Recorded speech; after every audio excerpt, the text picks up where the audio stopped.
안녕하세요. 운전하는 유튜버 미스터 밴쿠버입니다. 오늘은 은퇴 준비를 위한 주식 투자, 배당주에 대해서 한번 알아보고 40부터 준비하는 과정을 한번 영상으로 만들어 보았습니다. 미스터 밴쿠버가 50을 앞두고 있는데요. 물론 아직까지 40대이고요. 그래서 내 은퇴 후의 삶은 어떻게 살아야 하나 하는 고민에서 영상을 시작했습니다. 저와 같은 고민을 하시는 40대, 50대 가장들이 많으실 텐데 부디 제 영상이 실제적으로 노후를 준비하는데 큰 도움이 되는 바람으로 지금 영상 시작하겠습니다. 자, 본격적으로 배당주에 관련돼서 이야기하기 전에 노후에 얼마나 돈이 필요한지 그리고 돈을 어떻게 만들 것인지 알아봐야 할 것 같습니다. 그래서 첫 번째로 4% 법칙에 대해서 알아보도록 하겠습니다. 간단하게 설명해서 은퇴할 시점을 기준으로 자기 자신이 보유한 자산에서 4%를 1년의 생활비로 생활해야 한다는 법칙입니다. 4%의 법칙은 은퇴자가 매년 퇴직금 계좌에서 얼마를 인출해야 하는지를 어림잡아 예측할 수 있는 규칙입니다. 은퇴 첫해엔 노후 자산의 4%를 인출해서 쓰고 이듬해부터는 물가 상승에 따라 증액하는 방법으로 하면 노후 자산을 30년 이상 유지 가능하다는 것입니다. 예를 한번 들어볼까요? 은퇴 시점에 노후 자산이 10억이라면 4%에 해당하는 금액 4천만 원을 노후에 1년 생활비로 사용하게 됩니다. 그럼 약 33년에서 40년의 수입이 없어도 살 수 있다는 뜻이죠. 물론 물가 상승률도 두 번째 해부터 계산하셔야 됩니다. 그래서 저의 고민은 여기서 시작이 되었습니다. 60세, 65세 은퇴 시점에 내가 벌 수 있고 내가 보유하고 있는 자산은 얼마일까요? 어떤 분들은 이미 보유하고 계신 분들도 계시고 어떤 분들은 내가 어떻게 10억을 모을 수 있어? 그건 불가능한 얘기야 라고 흘려 들으실 수도 있는데 저는 제 노후를 대비하기 위해서 주식이라는 투자 방법을 선택했습니다. 그래서 지금 현재 투자 중에 있고요. 그럼 주식 투자로 복리로 얼마나 넣으면 얼마를 모을 수 있는데 저한테 물어보시는 분이 계시죠. 그래서 제가 인터넷에 있는 복리 계산기로 계산을 해보았습니다. 만약 45세 가장이 초기 주식 투자금 5천만원 그리고 매년 500만원을 조금씩 아껴서 투자하면 65세에 어떤 결과가 생길까 하고 말입니다. 근데 놀라지 마세요. 복리 계산기로 계산을 해보았더니 5천만원을 투자한 금액은 6억 4천만원이 됐고요. 그리고 매년 500만원씩 투자한 금액은 2억 8천만원이 되었습니다. 합해보니 9억 2천만원이라는 숫자가 나오네요. 자, 정확하게 10억은 넘지 않지만 굉장히 10억에 근접한 자산을 모을 수가 있죠. 물론 이거는 매년 주식이 20% 이상 올라서 20%의 수익을 만들 수 있다는 전제하에 계산한 이야기입니다. 자, 그러면 그 20%의 수익이 가능할까요? 여기서 그 이야기까지 하지 않겠습니다. 불가능하다고 생각하시면 이런 제 설명이 다 무의미하다고 하겠지요. 하지만 최근에 아주 핫한 테슬라만 봐도 2020년 연초 대비 수익률이 674%이고요. 중국의 니오 자동차는 1140%입니다. 물론 마이너스의 종목도 있습니다. 하지만 저는 지금 종목 소개를 하는 것이 아니라 종목이 안 올라서 불가능했던 것이 아니라 개인의 투자 방식이 문제였기 때문에 그만큼 수익을 못 냈다는 것을 이야기하고 있는 것입니다. 자, 그럼 주식 투자에서 수익은 어떻게 낼 수 있을까요? 보통 우리가 주식을 투자하면 수익을 올릴 수 있는 방법 두 가지로 이야기합니다. 첫 번째 방법은 주식을 싸게 사서 비싸게 파는 차익 실현의 방법이 있고요. 두 번째 방법은 배당입니다. 배당이란 주주가 기업에 투자한 자본의 대가로 받는 이익의 배분을 말합니다. 즉 기업이 열심히 노력해서 만들어낸 매출에서 모든 비용을 제외하면 순이익이 남는데요. 이 순이익을 일부의 기업에 투자한 사람들의 투자 금액에 비율해서 나눠 갖는 개념입니다. 하지만 순이익을 창출해도 기술 개발과 새로운 혁신에 투자하는 기업들은 기본적으로 배당을 하지 않고 R&D나 사업 확장에 투자하고 있습니다. 대표적인 기업들이 아마존, 페이스북, 구글, 테슬라 등이 있습니다. 장기적인 관점에서 안정적인 리턴을 선호하는 투자자라면 미국의 배당주에 관심을 가지면 좋을 것 같습니다. 배당주는 보유한 주식이 많으면 많을수록 정기적으로 들어오는 고정 수입이 올라가기 때문에 특히 은퇴가 멀지 않은 투자자에게 좋을 것 같습니다. 그럼 미스터 밴쿠버는 어떨까요?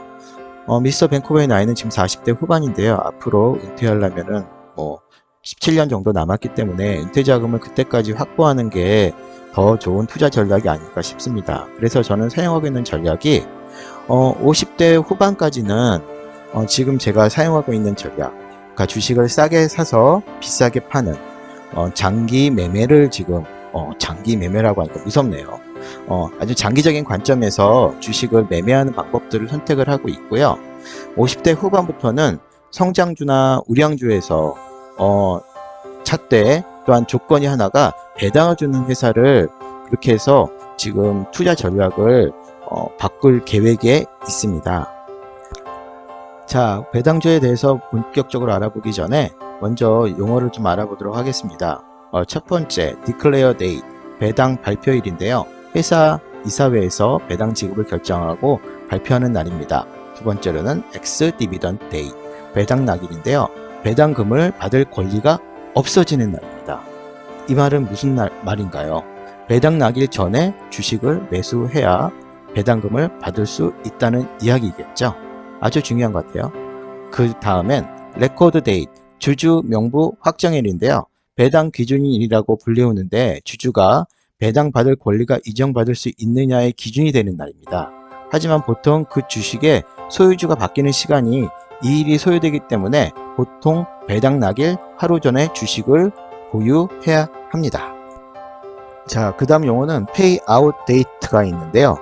배당 지급일이죠. 말 그대로 배당을 지급하는 날짜입니다. 하지만 통상 2일에서 3일 정도가 경과해야 배당금이 계좌로 입금이 됩니다. 그 다음에 dividend frequency, 배당 주기. 1년간 지급하기로 확정된 배당금을 몇 번에 나눠 지급하는지를 나타내는 말입니다. 보통 3개월에 한 번 분기 지급을 하는데 이거는 꼭 확인을 하셔야 됩니다. 그래서 각 회사마다 다르기 때문에 이거는 뭐 야후 파이낸스나 이런 데서 확인할 수 있습니다. 그 다음으로는 디비던트 일드라고 해서 배당률이죠. 기업이 1년간 지급하는 배당금을 현재 주가로 나눠 계산하는 비율입니다. 한국에서는 액면가로 나눠서 배당률을 계산하는 분이 계시는데 아닙니다. 주가는 매일 변하므로 배당금을 주가로 나눈 값이 배당률입니다. 그 다음으로는 annual payout, 배당액이 있죠. 말 그대로 한 주당 받는 배당금입니다. 그 다음엔 payout ratio, 그 다음에 해당 기업이 기업의 EPS에서 차지하는 비율입니다. 배당주를 선택할 때는 배당 성향이 너무 높지 않은 종목을 선택하는 것이 안전합니다. 그렇다고 무작정 높다고 좋은 것이 아니기 때문입니다. 그 다음에 5-year growth rate, 5년 배당 성장률이죠. 기업의 지난 5년간 배당금의 성장률을 보여줍니다. 자, 이거를 보면 5년 동안 배당을 얼마나 줬는지, 얼마나 많이 나눠서 남겨갖고 주주들에게 나눠줬는지를 볼 수 있죠. 그 다음에 디비던트 그로스라고 해갖고 배당 연속 인상 연수입니다. 어떻게 보면은 이걸 제일 많이 보는 것 같아요. 제가 이렇게 공부를 하다 보니까 이걸 제일 많이 보는 것 같은데, 이게 뭐냐면은 배당금이 투자의 주요 목적일 경우 가장 중요하게 여겨야 할 배당주의 평가 항목 중에 하나입니다. 해당 기업이 주주에게 지급하는 배당금이 지난 몇 년간 쉬지 않고 계속해서 성장하였는가를 보여주는 수치입니다.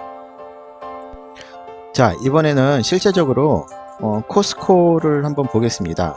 제가 사는 캐나다 밴쿠버는 저는 항상 주말마다 이제 와이프랑 코스코 장을 보면서 야, 이 코스코는 정말 떼돈을 벌겠다라는 생각과 함께 야, 그러면 내가 코스코에 한번 주주가 되면 어떨까라는 생각들을 매번 하게 됩니다. 갈 때마다. 왜냐? 사람이 너무 많아요. 너무 많기 때문에 코스코는 참 돈을 많이 버는 기업이다라는 생각이 들면서, 그래서 제가 한번 야, 그럼 코스코를 사게 되면 코스코는 얼마나 제가 배당을 받을 수 있을까라는 생각에 요 창을 띄웠고요.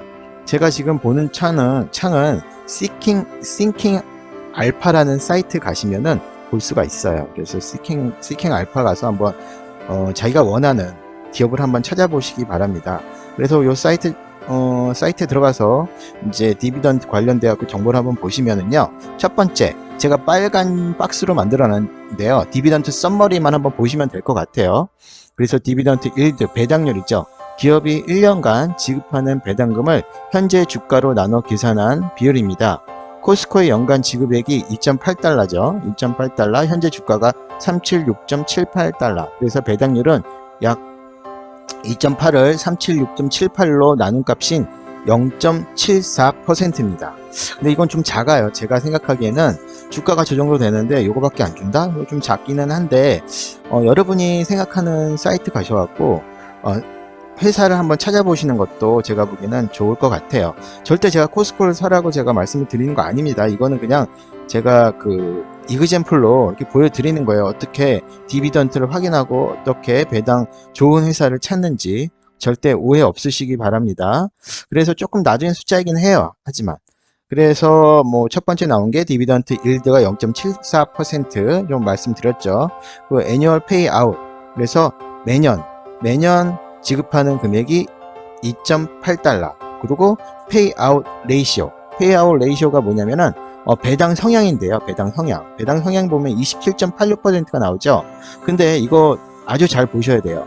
배당주를 선택할 때는 배당 성향이 너무 높은 종목을 선택하시면은 위험할 수도 있습니다. 위험하다는 게 뭐 주식값이 막 떨어지고 막 이런 건 아닌데 제가 생각했던 배당이 안 나올 수도 있다는 얘기입니다. 왜냐면은 배당 성향이 너무 높은 상황에서 순이익이 급속하게 감소하게 되면은 배당금을 줄여야 하는 배당 컷이 올 수도 있기 때문입니다. 그래서 요거 중요하게 보셔야 되고요. 그 다음에 5-year growth rate이 나오죠. 12.97% 5년 동안 계산을 했는데 매년마다 평균 12.97%를 배당금을 늘려줬다는 얘기예요. 꾸준히.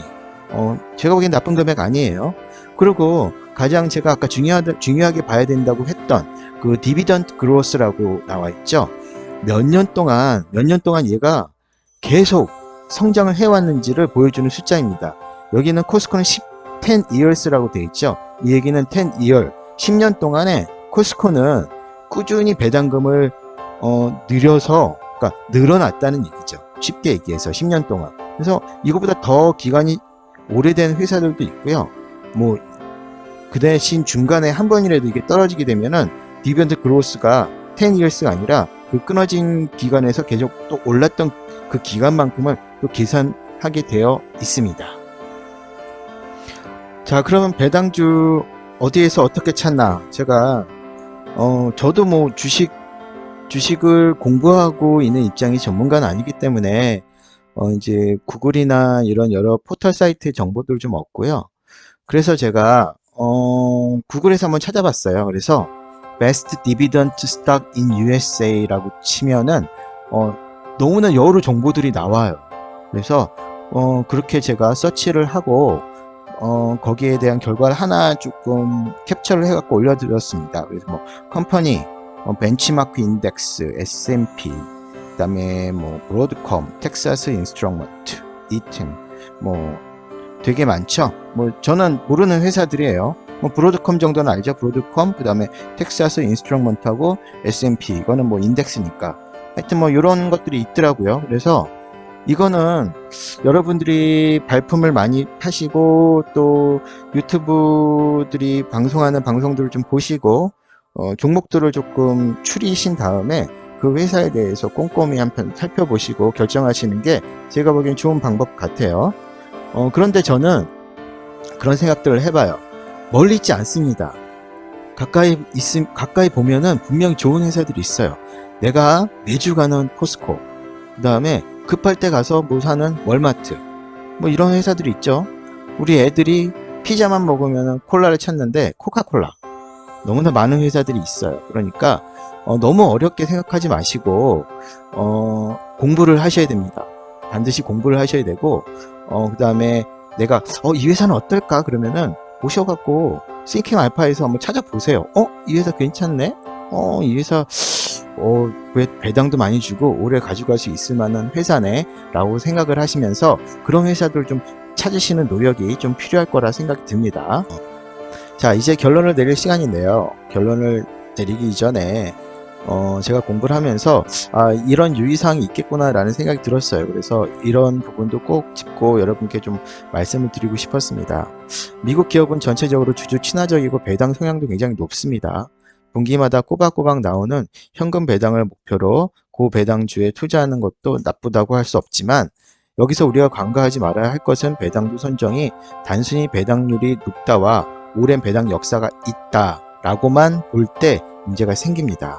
그래서 미국 기업의 배당금은 배당 성향을 반드시 보셔야 됩니다. 왜냐면은 배당 성향이 불황 속에서도 계속 배당금을 주는지 올라가는지, 불황 속에서도 이 회사가 살아남을 수 있는지, 이익이 만들 수 있는지를 반드시 확인을 하셔야 되는 것이 여러분의 몫입니다. 그런 기업이 없다고요? 아닙니다. 반드시 있습니다. 하지만 과거 성향에 계속 지속 가능한 10년, 20년 계속 줬으니까 줄 거다라는 그런 단정적인 것만 보고 배당주를 선택하시는 것은 좋은 방법은 아니라고 생각을 합니다. 자, 마지막으로 어느 주식 유튜버의 에피소드를 소개해드리고 마치고자 합니다. 이분은 20% 배당률을 넘기던 유조선 종목들을 접했고 큰 매력을 느껴서 투자했다고 합니다. 또한 배당금을 이용한 단타도 가능할 것 같다고 생각을 해서 배당 나길 전날 주식을 대량 매수해서 배당 나길 당일에 전량 매도해서 설사 주가가 15% 하락을 해도 15% 이상 수익이 나겠구나, 아주 그럴듯한 계획이었는데요. 그런데 미처 생각하지 못했던 함정이 있었다고 합니다. 그건 바로 기업이 주주에게 배당을 지급할 때 그 자금이 시가총액에서 빠져나가는 것이었어요. 무슨 얘기인가요? 전체 회사 시가총액에서 수익을 난 것만큼 나눠주기 때문에 그 주주에게 배당금을 지급을 하죠. 그러면은 그것만큼 전체 주가에도 반영이 된다는 얘기죠. 주가가 10달러인 종목이 배당금 20%를 했다면 배당 나길 시장이 다시 오픈할 때 주가가 10달러에서 20달러 20%를 공제하고 8달러에서 주가가 다시 시작되는 것입니다.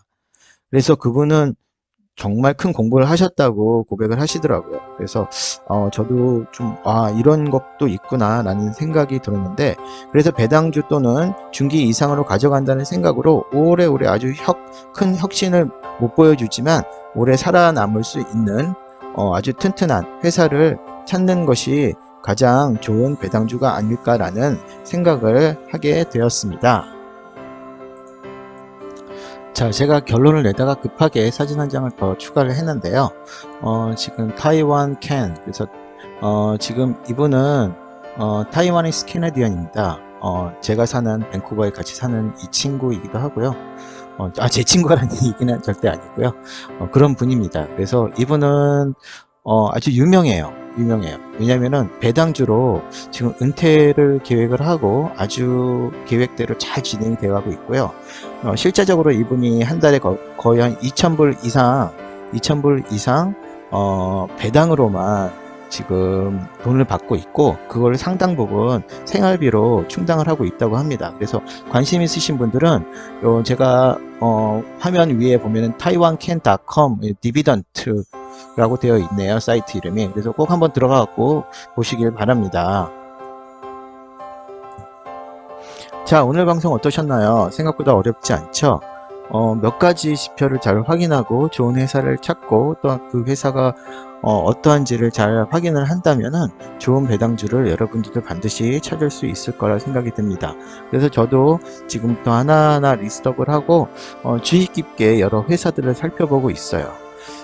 여러분 나가서 가족들이랑 외식할 때, 쇼핑할 때, 큰 몰에 가서 뭔가 살 때 어떤 회사들이 있는지 이런 것들을 좀 자세히 보시고 이 회사 장사가 잘 되네, 이 회사 인기가 사람들한테 좋네, 이 회사는 불황을 안 타네, 이런 회사들이 분명히 눈에 보일 겁니다. 그러면은 그런 회사들을 잘 눈여겨보시고 공부하셨다가 때에 맞춰서 배당주도 관심을 한번 가져보시고 투자를 하시는 것도 좋은 방법이라 생각이 듭니다. 자, 그럼 오늘 방송을 마치겠는데요. 이제 가시기 전에 오늘 방송이 유익하셨다면은 좋아요하고 구독을 한 번씩 꼭 좀 눌러주시면은 제가 또 고민하는 그런 부분에 대해서 영상을 만들 때 정말 큰 도움이 될 것 같습니다. 그럼 지금까지 운전하는 유튜버 미스터 밴쿠버였습니다. 안녕, 빠이.